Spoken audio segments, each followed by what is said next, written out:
Hello and welcome to Maths with Jacob. This lesson will focus on mixed and improper fractions. Mixed fraction. So far we have seen what makes a simple fraction. This has a numerator and a denominator where the numerator is smaller than the denominator. A mixed fraction consists of two parts. The first part is the whole number and the second part is the simple fraction. Examples of mixed fractions are as follows. So the first example here I've given is 3.5. There's the whole number and there's the simple fraction. The next example is 5 3/4. There's the whole number and there's the simple fraction. Mixed fractions can be converted to improper fractions.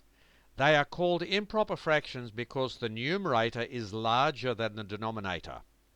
Examples of improper fractions are 9/4, the numerator is larger than the denominator, and 7/3, the numerator is larger than the denominator.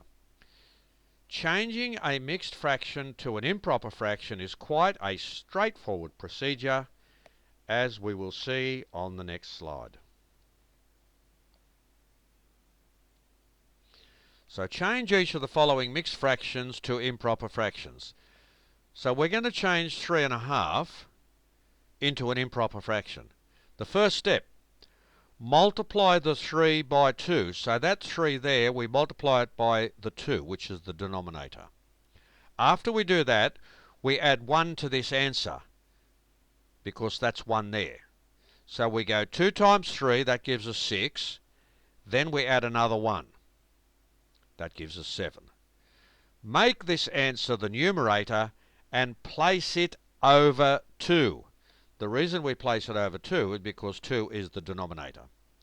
So, to summarize all this, using the numbers, 2 times 3 is 6, 6 plus 1 is 7, 7/2.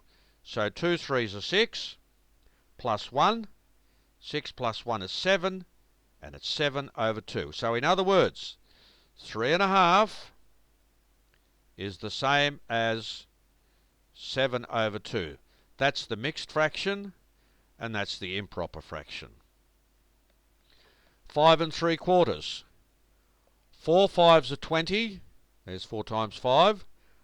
Plus 3. So we add the 3. So 4 5s are 20. Plus 3. 20 plus 3 is 23. 23/4. So 5 3/4 equals 23/4. 4 5/7. 7 4s are 28. Plus 5 is 33. There's our 33. And we put that over 7. So 4 5/7 is exactly the same as 33/7. And that's the improper fraction. 9 5/8. 8 9s are 72. Plus 5 is 77. And there's the 8, so you just place that over 8. So there's the mixed fraction, and that's the improper fraction. So this video has introduced us to the idea of a mixed fraction, and then we've seen how to change a mixed fraction to an improper fraction.